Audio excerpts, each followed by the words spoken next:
The bell above my tiny bookstore's door chimed as another customer left empty-handed.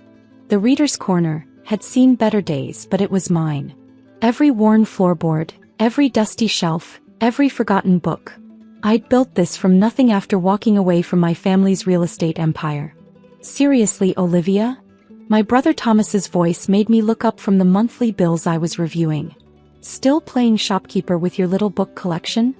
He stood there in his designer suit, looking every inch the Parker Real Estate Group executive. Behind him, our sister Diana smirked, tapping her Jimmy Choo heels impatiently. "What do you want, Thomas?" I asked, not bothering to hide my exhaustion. "Dad's retiring," Diana announced, examining my store with poorly concealed disgust. "He's announcing it at next week's shareholders' meeting. The company's going to Thomas, of course." Of course. Thomas, the golden child. The son who'd followed all the rules, gotten his MBA, and married the daughter of another real estate mogul. Unlike me, who'd used my business degree to open a bookstore instead of joining the family empire. "Congratulations," I said flatly. "Is that all?" "Actually," Thomas smiled coldly, "we're here about your lease. Parker Group just bought this building. We're renovating the entire block into luxury condos."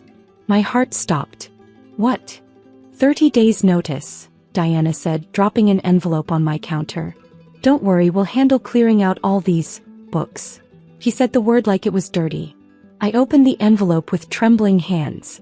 The eviction notice was real, signed by my own father. "This store is my life," I said quietly. "This store is a joke," Thomas scoffed. "Just like your decision to waste your degree on this little fantasy. What do you even make here, $1,000 a month?" If he only knew. "Come on," Diana urged. "We have that meeting at Morgan Stanley." As they turned to leave, Thomas paused. "You know, it's not too late to come back, Liv. Dad might still give you a junior position if you beg nicely." The bell chimed again as they left, leaving me alone with my books and my secrets. I waited until their expensive car pulled away before pulling out my phone. "Jack, it's time," I said to my lawyer. "Execute Plan B." "Are you sure?" he asked. "Once we do this." "They just tried to evict me from my own building," I said firmly. "Yes, I'm sure."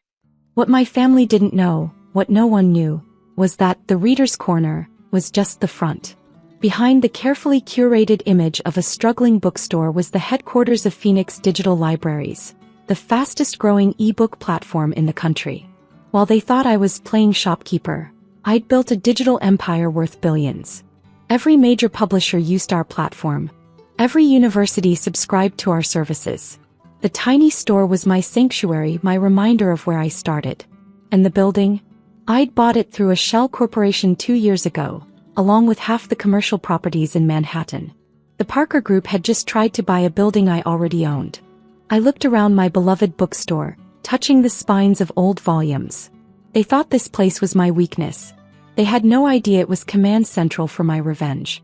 Opening my laptop, I checked my offshore accounts. The last piece was in place, controlling interest in Parker Group, acquired slowly through various shell companies over the past 5 years. Next week's shareholders meeting was going to be interesting. Dad wanted to retire? Perfect timing. The bell chimed again. This time it was my assistant, Sarah, carrying coffee and a thick folder. "Everything's ready," she said. Morgan Stanley confirmed the timing. "When the news breaks about Phoenix Digital's true ownership and value." I smiled. The Parker Group won't know what hit them. Looking out my dusty store window at the Manhattan skyline, I could see the Parker Group building my building, though they didn't know it yet. Soon, very soon, they'd learn that while they were busy mocking my tiny store, I'd been buying their empire right out from under them. Sometimes the best revenge is letting people underestimate you. Right up until the moment you own everything they thought they were taking from you.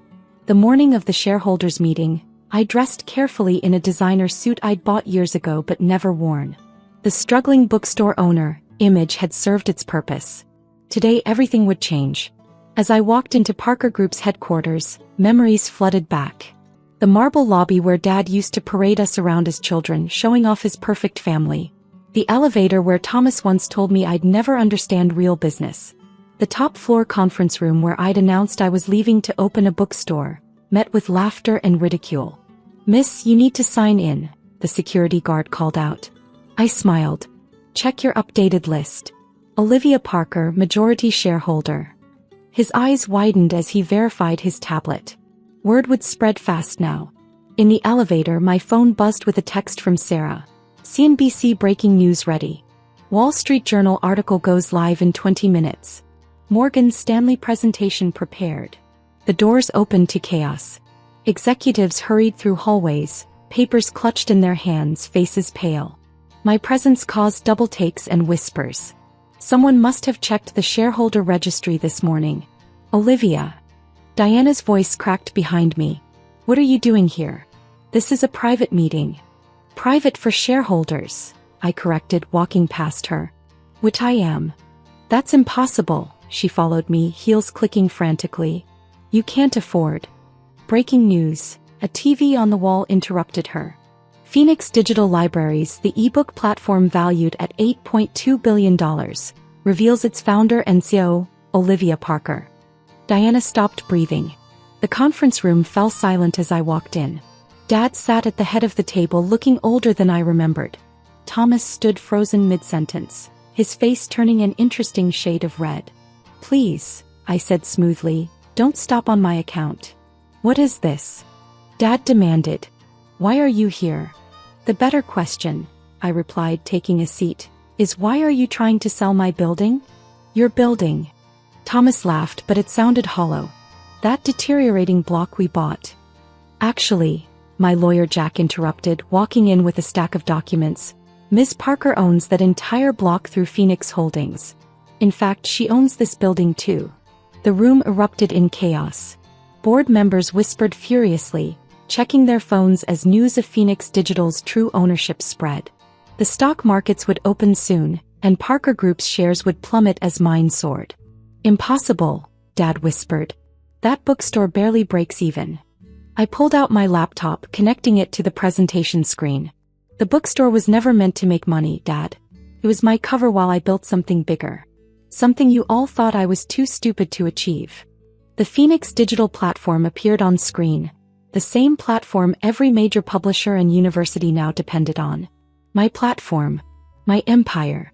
While you were busy mocking my tiny store, I continued, I was digitizing the future of publishing and buying up real estate through shell companies, including controlling interest in Parker Group. Thomas collapsed into his chair. How long? 5 years, I replied. Every time you came to ridicule my store, I owned more of your company. That merger you celebrated last year? I approved it. That building renovation you planned? I funded it. Dad's hands trembled as he reached for his water glass. Why? Because you taught me well, I said softly. Just not the lesson you intended. You taught me that people who underestimate you are your greatest advantage. The door burst open as a Morgan Stanley team entered. Time for the final act. Now, I stood up, straightening my jacket. Let's discuss the real reason I'm here. Dad wants to retire? Perfect.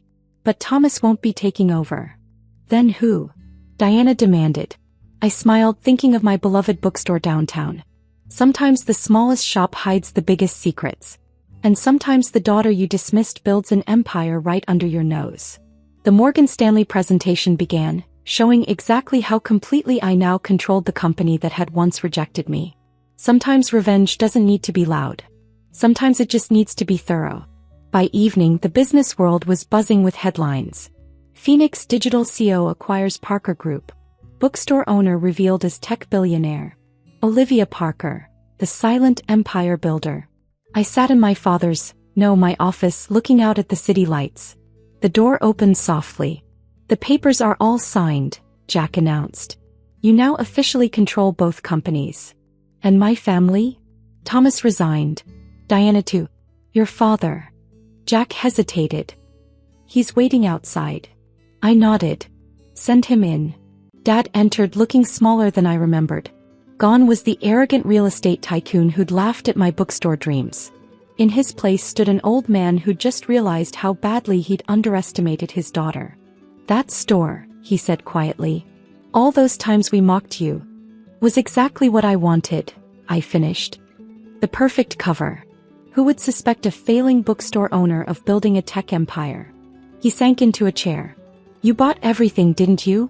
Not just the company. Everything, I confirmed. The buildings, the contracts, the subsidiaries. Even your prized downtown development project? I approved those designs 6 months ago. Why keep the bookstore? He asked. Now that everyone knows.